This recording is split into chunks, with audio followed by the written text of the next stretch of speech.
50-ാം സങ്കീർത്തനമാണ് നമ്മൾ വായിച്ചത്. ഇത് ആസാഫിൻ്റെ ഒരു സങ്കീർത്തനമാണ്. നമ്മൾ രണ്ടാഴ്ചയ്ക്ക് മുമ്പ് നമ്മൾ ചിന്തിച്ചത് ആസാഫ് എന്ന് പറയുന്നത് ഒരു സംഗീത പ്രമാണിയാണ്. അപ്പം ഇദ്ദേഹത്തിൻ്റെ ഏകദേശം 12 സങ്കീർത്തനത്തോളം ഇദ്ദേഹം എഴുതിയിട്ടുണ്ട്. അതിലെ ഒരു സങ്കീർത്തനമാണ് ഈ 50-ാം സങ്കീർത്തനം. ഈ 50-ാം സങ്കീർത്തനത്തിൽ നിന്ന് നമുക്ക് പല വിധത്തിൽ നമുക്ക് ചിന്തിക്കാം. എന്നാൽ നമ്മൾ ഇന്നത്തെ ഒരു ചിന്തയ്ക്ക് ഇതായിട്ട് എടുത്തിരിക്കുന്നത് 16-17 വാക്യം ശ്ലോകം. ഈ വാക്യത്തിൽ നിന്നുകൊണ്ട് ദൈവം തരുന്ന കൃപയ്ക്കൊത്തവണ്ണം നമുക്ക് ചിന്തിക്കാം. ശ്ലോകം: എന്നാൽ ദുഷ്ടനോട് ദൈവം അരുളി ചെയ്യുന്നു, നീ എന്റെ ചട്ടങ്ങളെ അറിയിപ്പാനും എന്റെ നിയമത്തെ നിന്റെ വായിലെടുപ്പാനും നിനക്കെന്ത് കാര്യം? നീ ശാസനയെ വെറുത്തു, എന്റെ വചനങ്ങളെ നിന്റെ പുറകിൽ എറിഞ്ഞു കളയുന്നു. ശ്ലോകം ശ്ലോകം ഇവിടെ നമുക്കറിയാം, ഈ ലോകപ്രകാരം നമ്മൾ പല ഇത് കേട്ടിട്ടുണ്ട്. അപ്പം നമുക്ക് ലോകത്തിൽ ഇങ്ങനെ ആൾക്കാർ പറയും, ദുഷ്ടനെ ദൈവം പന പോലെ വളർത്തും എന്ന് പറയും. നമ്മൾ എല്ലാവരും കേട്ടിട്ടുള്ളതാണ്. പക്ഷേ വാസ്തവത്തിൽ വേദപുസ്തകത്തിൽ എന്ത് പറയുന്നു? 92-ാം സങ്കീർത്തനത്തിൽ ഇങ്ങനെ 12-ാം വാക്യത്തിൽ ഇങ്ങനെ പറയുന്നത്, നീതിമാൻ പന പോലെ തഴയ്ക്കും, ലെബാനോണിലെ ദേവദാരു പോലെ വളരും. പക്ഷേ ഇത് ലോകം എന്ത് ചെയ്യും? ഇത് തിരിച്ചിട്ട് ദുഷ്ടനെ ദൈവം പന പോലെ വളർത്തും. അപ്പോൾ ഒരു ദുഷ്ടന് ചില സമ്പത്തുണ്ടാകുന്നു, അവന് ചില അഭിവൃദ്ധി ഉണ്ടാകുമ്പോൾ ലോകം ഇത് ചൊല്ലി പറയുകയാണ്. ആക്ച്വലി ഇവർ ചെയ്യുന്നത് എന്താണ്? ഇവർ ദൈവവചനത്തെ കൂട്ടിക്കളയുക എന്ന് പറയുന്ന പരിപാടിയാണ് ഇവർ ചെയ്യുന്നത്. സോ നമുക്കറിയാം, രാഷ്ട്രീയക്കാർ ഓരോ സഭകളുടെ മീറ്റിങ്ങിന് ചെന്നിട്ട് ഈ ദൈവവചനം എടുത്ത് പ്രസംഗിക്കുന്നത് നമുക്ക് കാണാൻ സാധിക്കും. സ്വത്രം. അപ്പോൾ യോഗ്യതയില്ലാത്തവർ എന്ത് ചെയ്യുകയാണ്? ദൈവവചനം പ്രസംഗിക്കുക, ഓരോ വേദികളിൽ നിന്ന് ദൈവവചനം പ്രസംഗിക്കുകയാണ്. സ്വത്രം. അപ്പോൾ ഈ ദൈവവചനത്തെക്കുറിച്ച് പറയുന്നത് എന്താണ്? ഇത് പാറയെ തകർക്കുന്ന ചുറ്റിക പോലെയും ഇത് തീ പോലെയും ഒക്കെയാണെന്ന് പറയുമ്പോൾ, ഈ വേണ്ടത്ര യോഗ്യതയില്ലാത്ത വ്യക്തികൾ, അത് ദൈവത്തെ അറിയാത്ത വ്യക്തികൾ, നമുക്കറിയാം, പല രാഷ്ട്രീയക്കാർ ഇന്നത്തെ ഇന്റർവ്യൂ ഒക്കെ എടുത്താൽ അറിയാം, ഞങ്ങൾ ബൈബിൾ വായിക്കാറുണ്ട്, ബൈബിളിലെ ഇന്ന വചനം. എനിക്ക് തോന്നുന്നു IPCയുടെ ഒരു മീറ്റിങ്ങിനാണെന്ന് തോന്നുന്നു, നമ്മുടെ ഒരു നേതാവ് ചെന്നിട്ട് യേശുക്രിസ്തു വാതിലാകുന്നു എന്നും പറഞ്ഞ്, എനിക്ക് തോന്നുന്നു നമ്മളെക്കാളും ഒക്കെ വളരെ നന്നായിട്ട് അദ്ദേഹം പ്രസംഗിച്ചു. യേശുക്രിസ്തു വാതിലാകും. അദ്ദേഹം പ്രസംഗിച്ചതൊക്കെ വാസ്തവമായിട്ടുള്ള കാര്യങ്ങളാണ്. പക്ഷേ ചിന്തിക്കേണ്ടത്, ഇവർക്ക് ഈ ദൈവവചനം എടുത്തുകൊണ്ട് നിൽക്കാൻ എന്ത് യോഗ്യതയുണ്ട് എന്ന് നമ്മൾ ചിന്തിക്കണം. യാക്കോബിൻ്റെ ലേഖനം അതിൻ്റെ 3-ാം അധ്യായത്തിലേക്ക് വന്നാൽ നമുക്ക് അവിടെ ഒരു വചനം കാണാൻ സാധിക്കും. 3-ാം അധ്യായം അതിൻ്റെ 1-ാം വാക്യം: സഹോദരന്മാരെ, അധികം ശിക്ഷാവിധി വരുമെന്നറിഞ്ഞ് നിങ്ങളിൽ അനേക ഉപദേഷ്ടാക്കന്മാർ ആകരുത്. ഇവിടെ പറയുന്നത് ഉപദേഷ്ടാക്കന്മാരായിരിക്കും. നമുക്കറിയാം, ഒരു ഉപദേഷ്ടാവാകുന്നു, അല്ലെങ്കിൽ നമുക്കറിയാം ഒരു പാസ്റ്റർ ആകുന്നു, അല്ലെങ്കിൽ ഒരു ഇവാഞ്ചലിസ്റ്റ് ആകുന്നു. അപ്പം നമുക്ക് അല്ലെങ്കിൽ വേണ്ട നമ്മൾ അച്ഛനെ, ഒരു പള്ളിയിലച്ഛന്മാരെ ഒന്ന് ചിന്തിച്ചു നോക്കി. ഇവരൊക്കെ ആകുമ്പോൾ എന്താ പറയുക, സമൂഹത്തിലൊരു വിലയും നിലയും കിട്ടുകയാണ്, വാസ്തവത്തിൽ ചെയ്യാൻ. അപ്പോൾ എല്ലാവർക്കും എന്താണ് ഇതിലേക്ക് വലിയ ആഗ്രഹമാണ്. എന്തുകൊണ്ട്? സമൂഹത്തിൽ ഈ ഒരു വിലയും നിലയും കിട്ടാൻ വേണ്ടി. എന്നാൽ ദൈവവചനത്തിൽ പറയുന്നു, യാക്കോബ് പുസ്തകം പറയുന്നു, എന്താണ്? അധികം പേര് നിങ്ങൾ ഉപദേഷ്ടാക്കന്മാരാകരുത്. കാരണം എന്താണ്? ഞാൻ ഈ വലിയ ദൈവവചനം ഉപദേശിച്ചിട്ട് എനിക്ക് ഈ വചനത്തിനൊത്തോളം ജീവിക്കാൻ സാധിക്കുന്നില്ല എങ്കിൽ എനിക്കധികം ശിക്ഷാവിധിയുണ്ട്. അപ്പം ഞാൻ എന്ത് ചെയ്യണം? ഞാൻ ഭയപ്പെട്ടുകൊണ്ട് വേണം ഈ വചനം ശുശ്രൂഷിക്കാൻ. കാരണം അല്ലെങ്കിൽ ഞാൻ ഈ വചനം ശുശ്രൂഷിക്കരുത്. എനിക്ക് അനുസരിക്കാൻ സാധിക്കുന്നില്ലെങ്കിൽ ഞാൻ ഈ വചനം ശുശ്രൂഷിക്കരുത്. നമുക്കറിയാം, ഒരു സാമ്യയുടെ അടുത്ത് ഒരു അമ്മ കുഞ്ഞിനെയും കൊണ്ട് ചെന്ന കഥ എല്ലാവർക്കും കേട്ടിട്ടുള്ളതായിരിക്കും. അപ്പം മധുരം കഴിക്കുന്നു, ഈ കുഞ്ഞിൻ്റെ പ്രശ്നം മധുരം കഴിക്കുന്നു, അമിതമായിട്ട് മധുരം കഴിക്കുന്നു. അപ്പം ഇദ്ദേഹത്തെ ഒന്ന് ഉപദേശിക്കണം. അപ്പം അവിടെ ചെന്ന് കഴിഞ്ഞപ്പോൾ എന്ത് സംഭവിച്ചു? ഇദ്ദേഹം പറഞ്ഞു, നിങ്ങൾ പോയിട്ട് അടുത്ത ആഴ്ച വാ, ഞാൻ അടുത്ത ആഴ്ച ഉപദേശിക്കാമെന്ന്. അടുത്ത ആഴ്ച വന്നപ്പം ഇദ്ദേഹം കുഞ്ഞിനെ ഓർത്ത് മോനെ കഴിക്കരുത്, ഇത് നമ്മുടെ ശരീരത്തിന് ഹാനികരമാണ് എന്നെല്ലാം പറഞ്ഞു. ആ കുഞ്ഞ് മധുരം കഴിക്കുന്നത് നിർത്തി. അപ്പോൾ അമ്മ ചോദിച്ചു, എന്തുകൊണ്ട് കഴിഞ്ഞ ആഴ്ച പറഞ്ഞില്ല എന്ന് ചോദിച്ചപ്പോൾ ഇദ്ദേഹം പറഞ്ഞത്, ഞാനും അതേ ബലഹീനതയ്ക്ക് കീഴ്പ്പെട്ടിരിക്കുന്ന വ്യക്തിയായിരുന്നു. അപ്പോൾ എനിക്ക് ഉപദേശിക്കുവാൻ കഴിയത്തില്ല, അതുകൊണ്ട് ഞാൻ അദ്ദേഹത്തെ ഉപദേശിച്ചില്ല എന്ന് പറയുവാനിടയായി. അത് ലോകപ്രകാരമുള്ളൊരു കഥയാണ്. എന്നിരുന്നാൽ പോലും നമ്മൾ ഈ ദൈവവചനമായിട്ട് നിൽക്കുമ്പോൾ നമ്മൾ എത്രത്തോളം നമ്മളെ കരുതണം എന്നുള്ളൊരു കാര്യം നമ്മൾ ഓർത്തു കൊള്ളുക. ഇവിടെ പറയുകയാണ്, നാം എല്ലാവരും പലതിലും തെറ്റിപ്പോകുന്നു. ഒരുത്തൻ വാക്കിൽ തെറ്റാതിരുന്നാൽ അവൻ ശരീരത്തെ മുഴുവനും കടിഞ്ഞാണിട്ട് നടത്തുവാൻ ശക്തനായി സൽഗുണപൂർത്തിയുള്ള പുരുഷനാകുന്നു. സ്വത്രം. അപ്പോൾ വാക്കിൽ തെറ്റാതിരിക്കുന്ന പുരുഷനെക്കുറിച്ച് യാക്കോബ് പുസ്തകം പറയുകയാണ്. സ്വത്രം. നമുക്കറിയാം, പലപ്പോഴും എന്താണ് പറയുന്നത്? പ്രലോഭനം നമ്മുടെ മുമ്പിൽ വരും, അല്ലേ? നമുക്ക് വാക്കുകൊണ്ട് ഇപ്പം നമ്മളെ ഒരാൾ പരിഹസിക്കുമ്പോൾ എന്താ പറയുന്നത്? ഇത് നമ്മുടെ മുമ്പിൽ ഒരു ചൂണ്ടയാണ്. നമുക്കറിയാം മീനെ പിടിക്കാൻ വേണ്ടി ചൂണ്ടയിടുന്നത് പോലെയാണ് നമ്മളെ ഒരാൾ പരിഹസിക്കുമ്പോൾ. ഈ പരിഹസിക്കുമ്പോൾ നമ്മൾ മനസ്സിലാക്കേണ്ട കാര്യം എന്താണ്? നമ്മുടെ വായിൽ നിന്ന് മോശമായ വാക്ക് അല്ലെങ്കിൽ തിരിച്ച് അവനെ അതേ നിലവാരത്തിൽ പരിഹസിക്കുകയാണ് എങ്കിൽ എന്താണ്, നമുക്ക് ദൈവസന്നിധിയിൽ നിൽക്കാനുള്ള ആ ഒരു ബലം നമുക്ക് കിട്ടത്തില്ല, അല്ലേ? അപ്പോൾ നിങ്ങൾ പരിഹാസികളായിട്ട്, അപ്പം നമ്മൾ പരിഹസിച്ചാൽ, ദൈവത്തെ അറിഞ്ഞ വ്യക്തി പരിഹസിച്ചാൽ എന്ത് സംഭവിക്കുന്ന പറയുന്നത്, അത് അവന് ഇരട്ടി അത് ബുദ്ധിമുട്ടായിട്ട് മാറും എന്നുള്ളതാണ് സ്വോത്രം നമ്മൾ മനസ്സിലാക്കേണ്ടത്. സ്വോത്രം. നമുക്കറിയാം ഈ യേശുക്രിസ്തുവിനെ സാത്താൻ പരീക്ഷിക്കുന്നത് നമുക്ക് കാണാൻ സാധിക്കും. മത്തായിയുടെ സുവിശേഷം 4-ാം അധ്യായത്തിലേക്ക് വന്നു കഴിഞ്ഞാൽ അവിടെ അതിൻ്റെ 6-ാം വാക്യത്തിൽ ഇങ്ങനെ പറയുന്നത്, പിശാച് അവനെ വിശുദ്ധ നഗരത്തിൽ കൊണ്ടുപോയി ദൈവാലയത്തിന്റെ അഗ്രത്തിന്മേൽ നിർത്തി അവനോട്, നീ ദൈവപുത്രനെങ്കിൽ താഴത്തോട്ട് ചാടുക എന്ന് പറഞ്ഞു. അപ്പം എന്നിട്ട് ഈ പിശാച് ദൈവവചനം പറയുകയാണ്, നിന്നെക്കുറിച്ച് അവൻ തന്റെ ദൂതന്മാരോട് കൽപ്പിക്കും, അവൻ നിന്റെ കാൽ കല്ലിനോട് തട്ടാതെ വണ്ണം നിന്നെ കയ്യിൽ താങ്ങിക്കൊള്ളും എന്ന് പിശാച് യേശുക്രിസ്തുവിനോട് പറയുകയാണ്. ആ യേശുക്രിസ്തു ആരാ? സാക്ഷാൽ ദൈവവചനമാണ്. ദൈവവചനം ജലം ധരിച്ചത് യേശുക്രിസ്തു. ഈ യേശുക്രിസ്തുവിനോട് ദൈവവചനം പറഞ്ഞുകൊണ്ട് ഈ പിശാച് പ്രലോഭനവുമായിട്ട് യേശുക്രിസ്തുവിന്റെ അടുക്കലേക്ക് ചെല്ലുകയാണ്. സ്വന്തം. എന്നാൽ യേശുക്രിസ്തു അവിടെ പൊട്ടിത്തെറിക്കുകയല്ല ചെയ്തത്. യേശുക്രിസ്തു വളരെ ക്ഷമയോടെ അതിനെ നേരിടുകയാണ്. യേശുക്രിസ്തു പറയുകയാണ്, നിന്റെ ദൈവമായ കർത്താവിനെ പരീക്ഷിക്കരുത് എന്നും അവിടെ എഴുതിയിരിക്കുന്നു എന്ന് പറയുകയാണ്. സ്വത്രം. സ്വത്രം. അപ്പോൾ ഒരു വചനം കൊണ്ട് തന്നെ പിശാച് പ്രലോഭനവുമായി യേശുവിൻ്റെ അടുത്ത് വന്നപ്പോൾ നിന്റെ ദൈവമായ കർത്താവിനെ പരീക്ഷിക്കരുത് എന്ന് പറഞ്ഞ് യേശുവോട് വിളിച്ചു. ഞാൻ ആ വചനം ചിന്തിച്ചപ്പോൾ എനിക്ക് മനസ്സിലായത്, യേശുക്രിസ്തു എന്താണ്, സ്വയത്തിൽ മരിച്ച ഒരു വ്യക്തിയാണ്. സ്വത്രം. സ്വയത്തിൽ മരിച്ചത്. അതായത് അദ്ദേഹത്തെ വ്യക്തിപരമായിട്ട് എന്തെങ്കിലും പറഞ്ഞാലോ ഒന്നും അദ്ദേഹത്തിന് ബുദ്ധിമുട്ടില്ല. സ്വത്രം. അപ്പോൾ നമുക്കൊക്കെ പറ്റുന്ന എന്താണെന്നറിയോ, നമ്മളെ എന്തെങ്കിലും പറഞ്ഞു കഴിഞ്ഞാൽ, നമ്മളെ പേഴ്സണലി എന്തെങ്കിലും പറഞ്ഞു കഴിഞ്ഞാൽ നമുക്കത് വല്ലാതെ ഹാർട്ട് ചെയ്യും. അപ്പം നമ്മൾ എന്ത് ചെയ്യും, നമ്മൾ വേറൊരു വിധത്തിൽ അത് ചിന്തിച്ചെടുക്കും.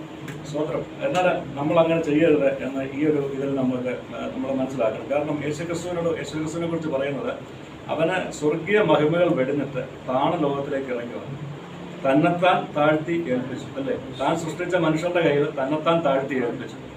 അപ്പോൾ ഈ നല്ലൊരു മാതൃക നമ്മൾക്ക് യേശുക്രിസ്തു കാണിച്ചു തന്നിരിക്കുകയാണ്. ഈ മാതൃക എന്ത് ചെയ്യുന്നവരായിരിക്കും, നമ്മൾ പിൻപറ്റുന്നവരായിരിക്കണം. സ്വതന്ത്രം. അപ്പോൾ ഇങ്ങനെയുള്ള വാക്കിനാലുള്ള പ്രലോഭനങ്ങൾ നമുക്ക് നമ്മുടെ മുമ്പിൽ വരുമ്പോൾ നമ്മൾ മനസ്സിലായിക്കൊള്ളുക, നമ്മൾ ഈ കെണിയിൽ വീണ് പോകരുത്. നമുക്കറിയാം, നമ്മുടെ ചിന്തയെ നിയന്ത്രിക്കാൻ ശ്രമിക്കും പിശാച്. നമ്മുടെ വാക്കുകൊണ്ട് നമ്മളെ പ്രലോഭിപ്പിക്കുവാൻ ശ്രമിക്കുന്നതിനോടൊപ്പം തന്നെ നമ്മുടെ ചിന്തയെ നിയന്ത്രിക്കുവാനും എന്ത് ചെയ്യും, പിശാച് ശ്രമിക്കും. സ്വതന്ത്രം. എന്നാൽ നമ്മളെ വിട്ടുകൊടുക്കരുത്. സ്വതന്ത്രം. നമ്മൾ ദൈവവചനത്തിൽ നമ്മളെ ഉറപ്പിച്ച് എന്ത് ചെയ്യണം, നമ്മൾ ദൈവസന്നിധിയിൽ കീഴടങ്ങിയിരിക്കണം. സ്വതന്ത്രം. അതാണ് നമ്മൾ ചെയ്യേണ്ടത്. അല്ലെങ്കിൽ നമുക്കറിയാം, കഴിഞ്ഞ ആഴ്ച മുമ്പത്തെ ആഴ്ച പറയുന്നത് മടുപ്പിക്കുക. നമ്മളായിരിക്കുന്ന സാഹചര്യങ്ങൾ നമ്മളെ മടുപ്പിച്ച് കളയുവാൻ എന്ത് ചെയ്യും, ഈ പിശാചിന് ശ്രമിക്കും. അപ്പോൾ ഇതൊക്കെ പിശാചിൻ്റെ ആയുധങ്ങളാണ് എന്നുള്ള കാര്യം നമ്മൾ ഒരിക്കലും മറന്നു പോകരുത്. സ്വന്തം. ഈ മത്തായിയുടെ സുവിശേഷം 5-ാം അധ്യായം അതിൻ്റെ 19-ാം വാക്യത്തിലേക്ക് വന്നു കഴിഞ്ഞാൽ അവിടെ പറയുന്നത് എന്താ പറയുക, ആകയാൽ ഈ ഏറ്റവും ചെറിയ കൽപ്പനകളിൽ ഒന്ന് അഴിക്കുകയും മനുഷ്യരെ അങ്ങനെ പഠിപ്പിക്കുകയും ചെയ്യുന്നവൻ സ്വർഗരാജ്യത്തിൽ ഏറ്റവും ചെറിയവനെന്ന് വിളിക്കപ്പെടും. അവയെ ആചരിക്കുകയും പഠിപ്പിക്കുകയും ചെയ്യുന്നവനോ സ്വർഗരാജ്യത്തിൽ വലിയവനെന്ന് വിളിക്കപ്പെടും. സ്വത്രം. അപ്പം സ്വർഗരാജ്യത്തിൽ വലിയവനെന്ന വിളി കേൾപ്പാൻ നമ്മൾ ആഗ്രഹിക്കുന്നുവെങ്കിൽ നമ്മൾ എന്ത് ചെയ്യുന്നവരായിരിക്കണം, നമ്മൾ ഈ ദൈവകൽപ്പന അനുസരിക്കണം, നമ്മൾ ആചരിക്കണം, ശേഷം നമ്മൾ മറ്റുള്ളവരെ പഠിപ്പിക്കുന്നവരായിരിക്കണം. അങ്ങനെയെങ്കിൽ മാത്രമേ നമുക്ക് സ്വർഗരാജ്യത്തിൽ വലിയവനെന്ന് വിളി കേൾക്കാൻ സാധിക്കത്തുള്ളൂ. നമുക്ക് ഈ ലോകത്തിൽ അല്ലെങ്കിൽ നമ്മളായിരിക്കുന്ന പ്രസ്ഥാനത്തിൽ അല്ലെങ്കിൽ നമ്മളായിരിക്കുന്ന സമൂഹത്തിൽ വലിയവനെന്ന് വിളി കേട്ടിട്ട് യാതൊരു കാര്യമൊന്നുമില്ല. കാരണം കർത്താവിൻ്റെ സന്നിധിയിൽ നല്ലവനും വിശ്വസനുമായ ദാസനെ എന്നുള്ള വിളി കേൾക്കാൻ നമുക്ക് സാധിക്കുന്നില്ല എങ്കിൽ ഈ ലോകത്തിൽ നമുക്ക് എത്ര സ്ഥാനമാനങ്ങൾ ഉണ്ടായിട്ടും യാതൊരു പ്രയോജനവുമില്ല എന്ന കാര്യം നമ്മൾ ഒരിക്കലും പോകരുത്. ആകയാൽ നമ്മൾ ചെയ്യേണ്ട കാര്യം, നമ്മളെന്താണ്, നമ്മൾ പഠിപ്പിക്കുന്ന കാര്യം, ദൈവവചനത്തിൽ നിന്ന് നമുക്ക് ദൈവം മനസ്സിലാക്കി തരുന്ന കാര്യം, നമ്മൾ പഠിപ്പിക്കുന്ന കാര്യം നമ്മൾ അത് ആദ്യം ആചരിക്കുക, ശേഷം മറ്റുള്ളവരെ പഠിപ്പിക്കുക. അങ്ങനെയെങ്കിൽ എന്താണ്, നമ്മുടെ സ്വർഗരാജ്യത്തിൽ വലിയവനെന്ന് നമ്മൾ വിളി കേൾക്കപ്പെടും. ആബേലും കായീനും രണ്ടുപേരും യാഗം അർപ്പിക്കുവാനായിട്ട് കടന്നു ചെന്നു. ആബേലും പോയി, കായീനും പോയി. രണ്ടുപേരും തങ്ങളുടെ വിളവിൻ്റെ നല്ല ഫലങ്ങളും കൊണ്ടാണ് ചെന്നത്. സ്വതന്ത്രം. എന്നാൽ ഹാബേലിലും തൻ്റെ യാഗത്തിലും ദൈവം പ്രസാദിച്ചു എന്ന് പറയുമ്പോൾ അവിടെ പറയുന്ന ആ പദം നമ്മൾ ശ്രദ്ധിച്ചാൽ ആബേലിൽ ആദ്യം ദൈവം പ്രസാദിച്ചു എന്നുള്ളതാണ്, ശേഷം തൻ്റെ യാഗത്തിൽ പ്രസാദിച്ചു. അപ്പം നമ്മൾ ചിന്തിക്കും അത് ആടായതുകൊണ്ടാണ്, അത് ജീവനുള്ളത് കൊണ്ടാണ്, അങ്ങനെയൊക്കെ ചിന്തിക്കുക. എന്നാലല്ല, കായനും തൻ്റെ ഫലത്തിൽ നല്ല ഫലം തന്നെയാണ് കൊടുത്തത്. പക്ഷേ കായനിൽ ദൈവം പ്രസാദിച്ചില്ല. എന്തുകൊണ്ട് എന്ന് ചോദിച്ചാൽ എന്താണ്, നമ്മുടെ ഹൃദയ വിചാരങ്ങളും നമ്മുടെ ചിന്തകളും എല്ലാം ദൈവം അറിയുന്നുണ്ട്. അപ്പം നമ്മൾ ദൈവസന്നിധിയിൽ നമ്മുടെ ഹൃദയം നേരെയല്ല എങ്കിൽ നമ്മൾ ഇനി എത്ര വലിയ യാഗം കഴിച്ചിട്ടും പ്രയോജനമില്ല എന്നുള്ളൊരു കാര്യം നമ്മൾ മറന്നു പോകരുത്. സ്തോത്രം. ഈ മത്തായിയുടെ സുവിശേഷം 4-ാം അധ്യായം അതിൻ്റെ 8-ാം വാക്യത്തിലേക്ക് വന്നാൽ, വീണ്ടും പിശാച് യേശുക്രിസ്തുവിനെ പരീക്ഷിക്കുകയാണ്. ഏറ്റവും ഉയർന്നൊരു മലമേൽ കൂട്ടിക്കൊണ്ടുപോയി ലോകത്തിലുള്ള സകല രാജ്യങ്ങളെയും അവയുടെ മഹത്വത്തെയും കാണിച്ച് വീണെന്നെ നമസ്കരിച്ചാൽ ഇതൊക്കെ നിനക്ക് തരാമെന്ന് അവനോട് പറഞ്ഞു. സ്തോത്രം. അപ്പം ഇവിടെ കാണിക്കുന്ന പിശാചെ പ്രലോഭിപ്പിക്കുന്ന ഒരു കാര്യം എന്താണ്? മഹത്വം കാണിച്ച്, ലോകരാജ്യങ്ങളുടെ മഹത്വം കാണിച്ച് പ്രലോഭിപ്പിക്കുകയാണ്. ഇത് നമുക്കും എന്താണ് പറയുന്നത്, ഇന്ന് നമുക്കൊക്കെ ഇന്ന് മൊബൈൽ എടുത്തു കഴിഞ്ഞാൽ ഏത് രാജ്യം വേണമെങ്കിലും നമുക്ക് കാണാം, അല്ലെ? എന്ത് രാജ്യം വേണമെങ്കിലും കാണാം. അതിൻ്റെ എല്ലാം ഇത് നമുക്ക് കാണുകയും ചെയ്യാം. സ്തോത്രം. നമ്മളെയും ഇന്ന് അങ്ങനെ പ്രലോഭിപ്പിക്കുന്നുണ്ട്. എന്നാൽ മറ്റൊരു വിധത്തിൽ ചിന്തിച്ചാൽ നമ്മളെയും പലതിൻ്റെയും മഹത്വം കാണിച്ച് നമ്മളെ പിശാച് പ്രലോഭിപ്പിക്കുകയാണ്. സ്തോത്രം. എന്നാൽ ഇവിടെ യേശുക്രിസ്തു പറയുകയാണ്, സാത്താനെ എന്നെ വിട്ടുപോ, എൻ്റെ ദൈവമായ കർത്താവിനെ നമസ്കരിച്ച് അവനെ മാത്രമേ ആരാധിക്കാവൂ എന്ന് എഴുതിയിരിക്കുന്നുവല്ലോ എന്ന് പറയുകയാണ്. സ്തോത്രം. നമ്മളും ഇങ്ങനെയുള്ള പ്രലോഭനങ്ങൾ വരുമ്പോൾ നമ്മളും മനസ്സിലാക്കേണ്ട കാര്യം എന്താണ്? ഇതേ വാക്യം തന്നെ നമ്മൾ ഓർത്തു കൊള്ളുക, നമ്മുടെ ദൈവമായ കർത്താവിനെ നമസ്കരിച്ച് ആ ദൈവത്തെ മാത്രമേ നമ്മൾ ആരാധിക്കാവൂ. ചിലപ്പോൾ ഒരു പക്ഷേ നമുക്കറിയാം, പണ്ടൊക്കെ ഈ ചില രാജ്യങ്ങളിൽ ചെന്ന് കഴിഞ്ഞാൽ ആ രാജ്യത്തിൻ്റെ മതമൊക്കെ സ്വീകരിച്ചു കഴിഞ്ഞാൽ അവിടുത്തെ ഗവൺമെൻറ് ജോലി കിട്ടാനും അങ്ങനെയൊക്കെയുള്ള, ഈ ഫിലിപ്പീൻസിൽ നിന്നൊക്കെ പോകുന്ന സഹോദരന്മാരൊക്കെ എന്ത് ചെയ്യുമെന്നറിയാം, ക്രിസ്ത്യാനികളായിരിക്കും, പക്ഷെ അവർ ആ രാജ്യത്ത് ചെല്ലുമ്പോൾ അവിടുത്തെ മതം ഒന്ന് സ്വീകരിക്കും. അപ്പം എന്നിട്ട് ഇവരവിടെ നിന്നില്ല. അപ്പോൾ ഇവർക്ക് എന്ത് പറ്റും? ഇവർക്ക് ആ സ്ഥാപനത്തിലൊക്കെ ജോലി കിട്ടും. അങ്ങനെയൊക്കെ ജോലി കിട്ടാൻ വേണ്ടിയൊക്കെ ഇങ്ങനെ മതം മാറുന്ന ആൾക്കാരുണ്ട്. അപ്പം തിരിച്ച് അവരുടെ നാട്ടിൽ ചെല്ലുമ്പോൾ അവർ അവരുടെ പഴയ മതത്തിൽ അവരങ്ങ് ജീവിക്കും. സ്വന്തം. അപ്പം എന്നാൽ നമ്മൾ മനസ്സിലാക്കിക്കൊള്ളുക, ഈ മറ്റുള്ള മഹത്വങ്ങളൊന്നും കണ്ട് അല്ലെങ്കിൽ സ്ഥാനമാനങ്ങൾ കണ്ട് ഇതൊന്നും നമ്മൾ എന്ത് ചെയ്യരുത്, നമ്മൾ അതിനെ വിട്ട് ഓടിപ്പോകുന്നവരായത്. കാരണം ഇതിൻ്റെയൊക്കെ പുറകിൽ പോയാൽ എന്ത് സംഭവിക്കും? പിന്നത്തേതിൽ നമുക്ക് വലിയ വീഴ്ച വരുമ്പോൾ നമുക്ക് തിരിഞ്ഞ് ചിന്തിക്കുമ്പോൾ നമുക്ക് മനസ്സിലാകും എവിടെ നമ്മൾ വീണുപോകുകയാണ്. അതുകൊണ്ട് ഈ ഒരു മഹത്വത്തിൻ്റെ പുറകിൽ ഓടുവാൻ നമ്മൾ ബന്ധപ്പെടരുത്. സ്വന്തം.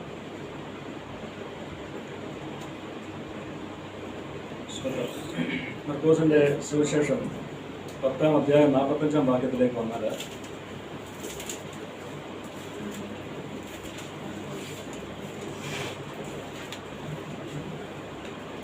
അതിൻ്റെ 45 ഇങ്ങനെ പറയുന്നു, മനുഷ്യപുത്രൻ ശുശ്രൂഷ ചെയ്യിപ്പാനല്ല, ശുശ്രൂഷിപ്പാനും അനേകർക്ക് വേണ്ടി തൻ്റെ ജീവനെ മറുവിലയായി കൊടുപ്പാനും അത്രേ വന്നത്. സ്വന്തം. ഈ ക്രിസ്തുവാണ് നമ്മുടെ മാതൃക. സ്വന്തം. ഈ ക്രിസ്തു എന്താ ചെയ്തത്? ക്രിസ്തു വന്നിട്ട് അവിടെ ഇരുന്നിട്ട് നിങ്ങളെല്ലാവരും എന്നെ ശുശ്രൂഷിക്കണമെന്നല്ല ക്രിസ്തു ഒരിക്കലും പറഞ്ഞത്. സ്വതന്ത്രം. ക്രിസ്തു എന്താ ചെയ്തത്? ക്രിസ്തു മനുഷ്യപുത്രൻ ശുശ്രൂഷ ചെയ്യിപ്പാനല്ല, മറ്റുള്ളവരെ കൊണ്ട് തനിക്ക് പാദസേവ ചെയ്യിക്കുവാനല്ല യേശു ക്രിസ്തു വന്നത്. പിന്നെന്താ ചെയ്യുന്നത്? ശുശ്രൂഷിപ്പാൻ. സ്വതന്ത്രം. അനേകർക്ക് വേണ്ടി തൻ്റെ ജീവനെ മറുപടിയായിട്ട് കൊടുക്കുവാനുമാണ് യേശു ക്രിസ്തു വന്നത്. യേശു ക്രിസ്തു ഒരു പർപ്പസുമായിട്ടാണ് ഈ ലോകത്തിലേക്ക് വന്നത്. ഒരു ദൈവത്തിന് തന്നെക്കുറിച്ചൊരു ഉദ്ദേശമുണ്ടായിരുന്നു. ഈ ഉദ്ദേശവുമായിട്ട് യേശു ക്രിസ്തു വന്നു. അത് താൻ ഇരുന്നിട്ട് തൻ്റെ ശിഷ്യന്മാർ, അല്ലെ, നമുക്ക് ആദ്യം അറിയാം 12 ശിഷ്യന്മാർ, പിന്നെ 72 ശിഷ്യന്മാർ, പിന്നെ ഇങ്ങനെ തന്നെ ശിഷ്യന്മാരുടെ എണ്ണം ഒന്ന് കൂടുകയാണ്. അപ്പം യേശുക്രിസ്തു ഒരിക്കലും ഇത് ചെയ്തില്ല, നിങ്ങളെല്ലാവരും എൻ്റെ ചുറ്റും ഇരിക്കണം, അല്ലെങ്കിൽ ഞാൻ പറയുന്ന പോലെ ചെയ്യണം, അങ്ങനെയല്ല യേശുക്രിസ്തു ചെയ്തത്. യേശുക്രിസ്തു മറ്റുള്ളവരെ ശുശ്രൂഷിക്കുകയാണ് ചെയ്തത്. യേശുക്രിസ്തുവിനെ കുറിച്ച് നമ്മൾ ചിന്തിക്കുമ്പോൾ തനിക്ക് കയറി കിടക്കുവാനൊരു ഭവനം പോലും ഇല്ലായിരുന്നു. നമ്മൾ സുവിശേഷത്തിലൊക്കെ വായിക്കുമ്പോൾ അറിയാം, ആ ശുശ്രൂഷകളൊക്കെ കഴിഞ്ഞ് എല്ലാവരും അവരോട് വീട്ടിൽ പോകുമ്പോൾ യേശുക്രിസ്തു എവിടെയാണ് പോകുന്നത്? മലയുടെ മുകളിലേക്കാണ് പോകുന്നത്. കാരണം തനിക്ക് കിടക്കാൻ എങ്ങും സ്ഥലമില്ല. സ്വന്തം. ഇന്ന് നമുക്കറിയാം, ഇന്ന് ഞാൻ കഴിഞ്ഞ ദിവസം ഒരു സാക്ഷ്യം കേട്ടപ്പോൾ അതിൽ ഇങ്ങനെ പറഞ്ഞിരിക്കുന്നു. അപ്പോൾ അദ്ദേഹം ദൂതന്മാരുടെ സ്പെഷ്യലിസ്റ്റാണ്. അപ്പം എന്തുണ്ടെങ്കിലും ദൂതനെ അങ്ങോട്ട് ഇറക്കിയാണ്. അപ്പം ഞാൻ ഈ സാക്ഷ്യം കേട്ടപ്പോൾ ഞാനിത് ചിന്തിക്കുക, എന്നാൽ പിന്നെ എന്ത് എളുപ്പമായിരുന്നു. യേശുക്രിസ്തുവിന് ടാക്സി കൊടുക്കാൻ പൈസ ഇല്ലായിരുന്നു. അപ്പോൾ യേശുക്രിസ്തു പറഞ്ഞാൽ മതി, ദൂതം വരട്ടെ, പൈസ തരട്ടെ എന്ന് പറഞ്ഞാൽ മതിയായിരുന്നു. യേശുക്രിസ്തു നിങ്ങൾ ഒരു ചൂണ്ട എടുത്ത് പോയി മീൻ പിടിക്കണം, അതിൻ്റെ വായിൽ കിട്ടുന്ന പൈസ എടുത്തുകൊണ്ട് കൊടുക്കാൻ പറ്റും. ഒരു ദൈവദാസൻ, ഒരു പാസ്റ്റർ, ദൈവം ഇങ്ങനെ പ്രസംഗിക്കുന്ന കേട്ടു, ഫിനാൻസിൻ്റെ ദൂതനോട് കൽപ്പിക്കുക. അപ്പം ഫൈനാൻസിൻ്റെ ബ്ലോക്കേജ് മാറും, ഫിനാൻസിൻ്റെ ദൂതനോട് കൽപ്പിക്കാൻ പറയുമോ? അപ്പം ഇന്ന് ഇങ്ങനെയുള്ള ശുശ്രൂഷകളാണ് അധികവും കാണാൻ സാധിക്കുന്നത്. എന്നാൽ പിന്നെ പൗലോസ് പട്ടിണി കിടന്നപ്പോൾ ഫിനാൻസിൻ്റെ ദൂതനോട് കൽപ്പിച്ചിട്ട് കുറച്ച് പൈസ മേടിച്ചിട്ട് അദ്ദേഹത്തിൻ്റെ പട്ടിണി അങ്ങ് മാറ്റിയാൽ പോരായിരുന്നു. സ്വതന്ത്രം. അപ്പം അങ്ങനെയല്ല. നമ്മൾ വളരെ ശ്രദ്ധിച്ചോളണം. ഇന്ന് യാതൊരു യോഗ്യതയും ഇല്ലാത്തവർ, വചനത്തെ വളച്ചൊടിക്കുന്നവർ, സ്വതന്ത്രം അനേകർ സുവിശേഷവുമായിട്ട് ഇറങ്ങിയിട്ടുണ്ട്. അപ്പോൾ കാണുന്നതെല്ലാം സുവിശേഷമാണ് എന്ന് നമ്മൾ ചിന്തിക്കരുത്. നമ്മൾ നോക്കുമ്പോൾ എന്താ പറയുക, ഭയങ്കര ബഹളമായി അല്ലേ? പറയുന്ന പുള്ളിക്കൊന്നും മനസ്സിലാകത്തില്ല, കേൾക്കുന്നവർക്കൊന്നും മനസ്സിലാകത്തില്ല. എല്ലാവരും എഴുന്ന് എന്ത് ചെയ്യും? കൈയടിക്കും. കൈയടിച്ചിട്ട് ഇവർ പറയും, ഓ എല്ലാം ഓക്കെ. അപ്പം സംശയമുണ്ട്. ചില ഉപവാസ പ്രാർത്ഥന എടുത്ത് നോക്കിയാൽ മതി. 21 ദിവസത്തെ ഒരു ഉപവാസ പ്രാർത്ഥനയാണ്, 21 ദിവസം വിടുതലാണ്. ഈ ഇരിക്കുന്ന ഏതെങ്കിലും വ്യക്തിയുടെ ജീവിതത്തിൽ വിടുതലുണ്ടാകുന്നുണ്ടോ? അതില്ല. സ്വതന്ത്രം. എപ്പോൾ നമ്മൾ വാസ്തവമായി ദൈവവചനത്തിലേക്ക് തിരിയുന്നില്ലയോ, ദൈവവചനത്തിലെ സത്യം മനസ്സിലാകുന്നില്ലയോ, നമ്മുടെ ജീവിതത്തിൽ ഒരു വിടുതലും ഉണ്ടാകുവാൻ പോകുന്നില്ല എന്നതാണ് ഒരു കാര്യം. നമുക്ക് പോകാം.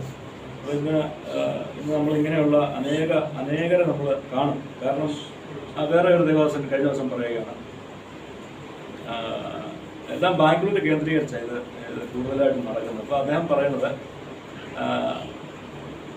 ദൈവദാസനെ ആദരിച്ചില്ലെങ്കിൽ ദൈവം നിന്നെയും ആദരിക്കത്തില്ല. അദ്ദേഹം പറയുകയാണ്. വാസ്തവത്തിൽ ഒന്ന് ആലോചിച്ച് നോക്കി, ദൈവദാസനായാലും വിശ്വാസിയായാലും എല്ലാം എന്താണ്? ദൈവത്തിൻ്റെ സന്നദ്ധയിൽ അവരെല്ലാം തുല്യരാണ്.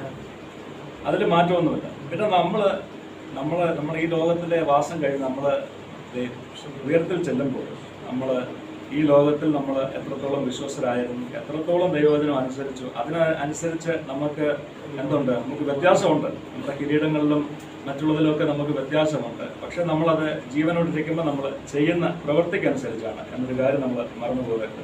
അപ്പോൾ ഇങ്ങനെയൊക്കെയുള്ള പല ഉപദേശങ്ങളുണ്ട്. സ്വതന്ത്രം. അപ്പം ഇതിലൊന്നും ഈ മത്തായിയുടെ സുവിശേഷം 23-ാം അധ്യായത്തിലേക്ക് വന്നു കഴിഞ്ഞാൽ നമുക്ക് അവിടെ ഒരു വചനം കാണാൻ സാധിക്കും.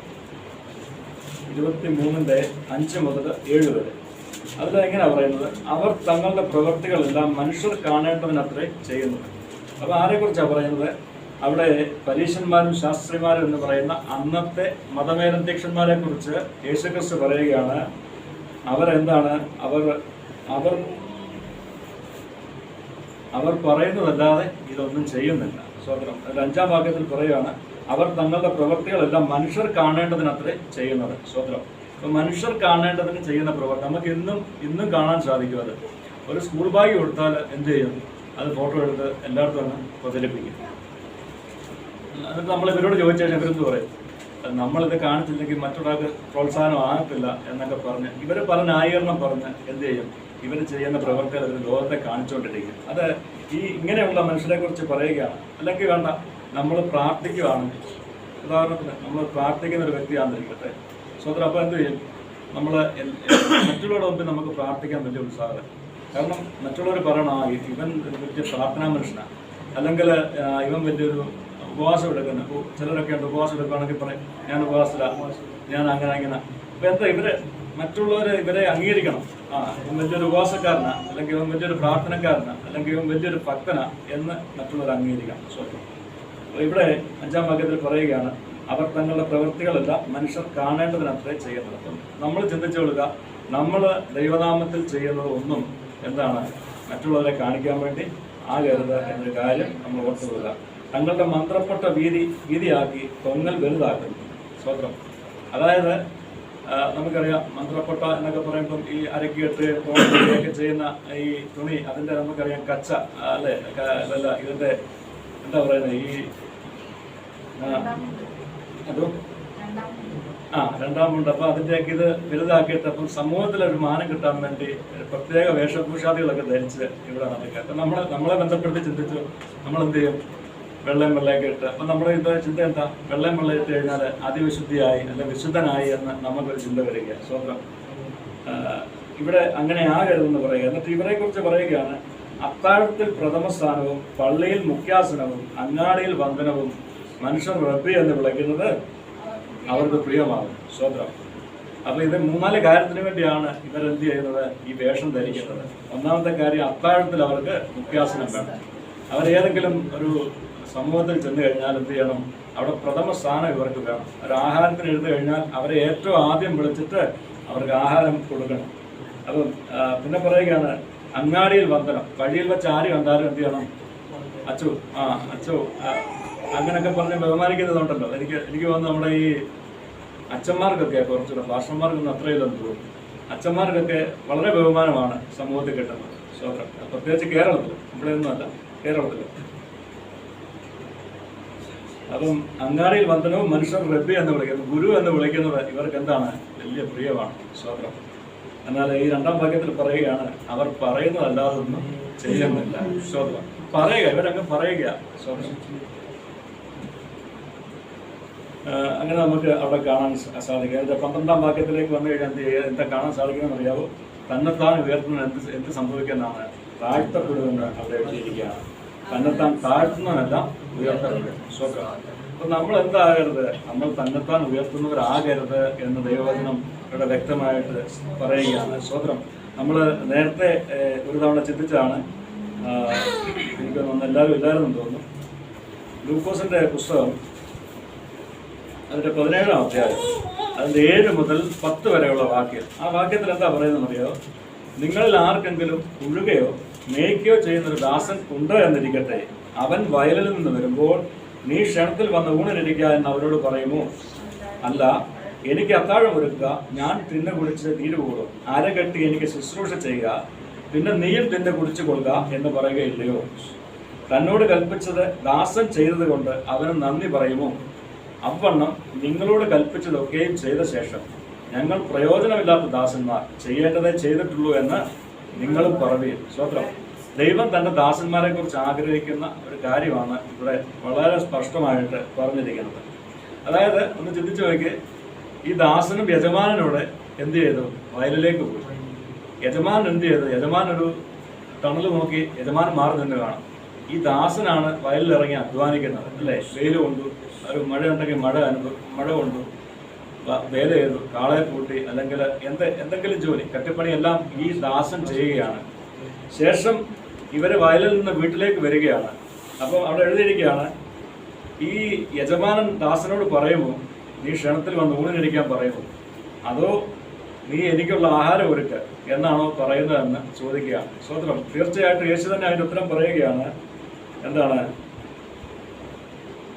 അല്ല, എനിക്ക് അത്താഴം ഒരുക്കുക, ഞാൻ തിന്നെ കുടിച്ച് തീരുവോളും, അരകെട്ടി എനിക്ക് ശുശ്രൂഷ ചെയ്യുക. രാവിലെ മുതൽ വൈകിട്ട് വരെ അധ്വാനിച്ച ഈ ദാസനോട് ഈ പറയുകയാണ്, ഒരു ഉപമയാണ്. ഈ ഉപമ പറയുകയാണ്, നീ എന്ത് ചെയ്യണം? നീ അരകെട്ടി എനിക്ക് ശുശ്രൂഷ ചെയ്യുക, നീ ആഹാരം ഉണ്ടാക്കുക, ശേഷം എനിക്ക് വിളമ്പിത്ത എന്ന് പറയുകയാണ്.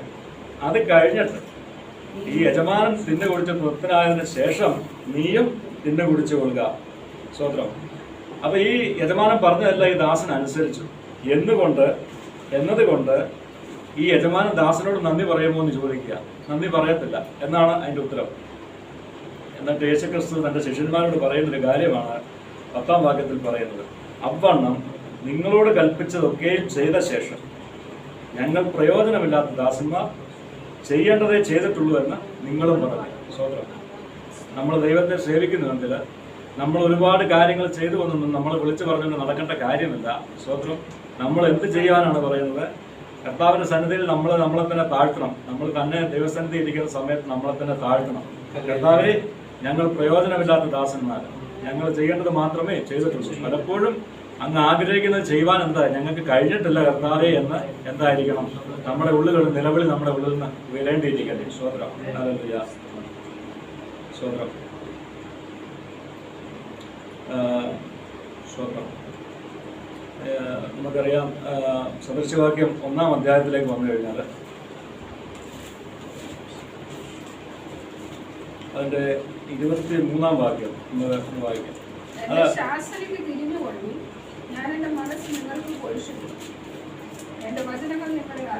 ആമീൻ. സ്വതന്ത്രം. ഇവിടെ പറയുകയാണ്, എൻ്റെ ശാസനയ്ക്ക് തിരിഞ്ഞുകൊള്ളാൻ പറയുകയാണ്. സ്വതന്ത്രം.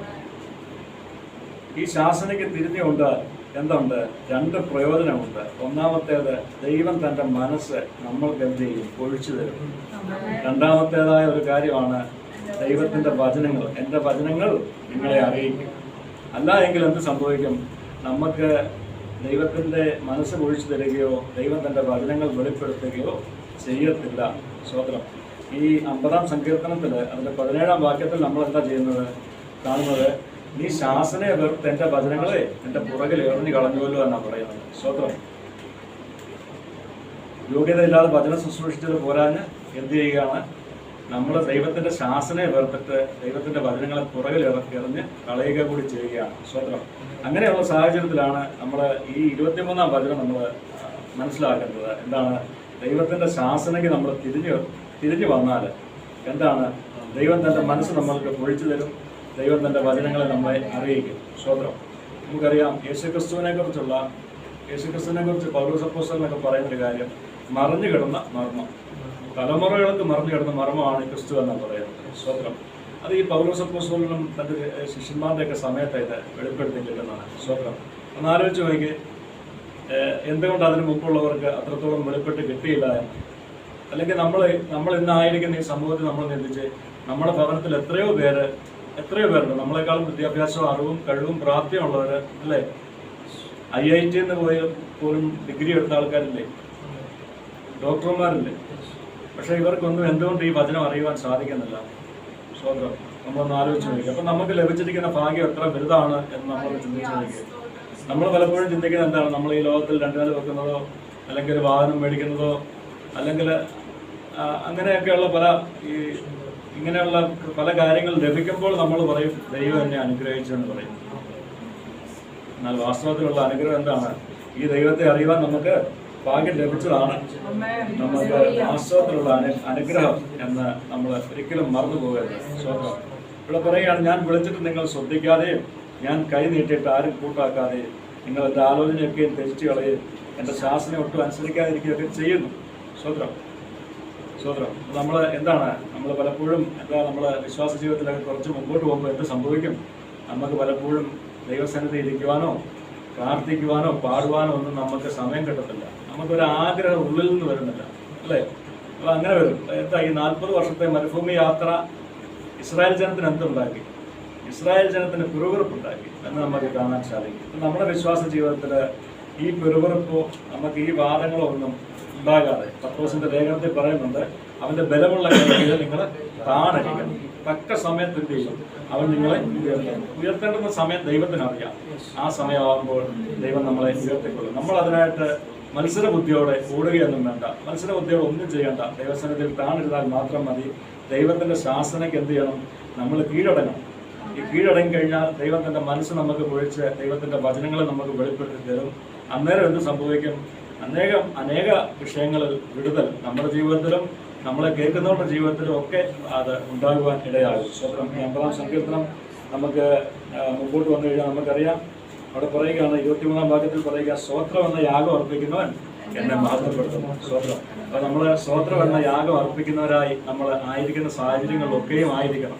അത് എവിടെ തന്നെ ആയിരുന്നാലും, നമ്മൾ ജോലി ചെയ്യുമ്പോഴായിരുന്നാലും, നമ്മളുടെ വാഹനത്തെ യാത്ര ചെയ്യുമ്പോഴായിരുന്നാലും, അല്ല നമ്മൾ ഏത് അടുക്കളയിൽ പാചകം ചെയ്യുവാണോ, ഈ സമയത്തൊക്കെ എന്താണ്? നമുക്ക് സ്വത്രം എന്ന യാഗം അർപ്പിക്കുവാൻ നമുക്ക് കഴിയും. സ്വത്രം. നമ്മൾ അനാവശ്യമായ പല കാര്യങ്ങളും ചിന്തിച്ച് മറ്റുള്ളവരുടെ കുറ്റമോ കുറവോ കണ്ടുപിടിച്ച് സമയം പോകുന്നതിലും എത്രയോ നല്ലതാണ് ഈ സ്വത്രം എന്ന യാഗം അർപ്പിക്കുന്നത്. ഞാൻ ഓർക്കുകയാണ്, പണ്ട് ഞങ്ങളുടെ ഒരു മാവി ഉണ്ടായിരുന്നു. ആ അമ്മാമ എപ്പോഴും അടുക്കളയിൽ ജോലി ചെയ്യുമ്പോഴെല്ലാം പാട്ട് പാടിക്കൊണ്ടിരിക്കുന്നു. എന്ത് ചെയ്താലും ചുമ്മാ ഇരുന്നാലും പാട്ട് പാടും, ക്രിസ്ത്യഗാനം പാടത്തുള്ളൂ. ഞാൻ ചിന്തിക്കുന്നത് ഈ അമ്മാമ എപ്പോഴും അങ്ങനെ ഈ പാട്ടും പാടിക്കൊണ്ടിരിക്കുന്നത്. അമ്മാമ ഓർത്തഡോക്സുകാരിയാണ്. ഞാൻ ചിന്തിക്കുക, അമ്മാമ എപ്പോഴും എങ്ങനെ ഭർത്താവ് ഈ പാട്ട് പാടുന്ന ഞാൻ ചിന്തിക്കുമായിരുന്നു. സ്വതന്ത്രം.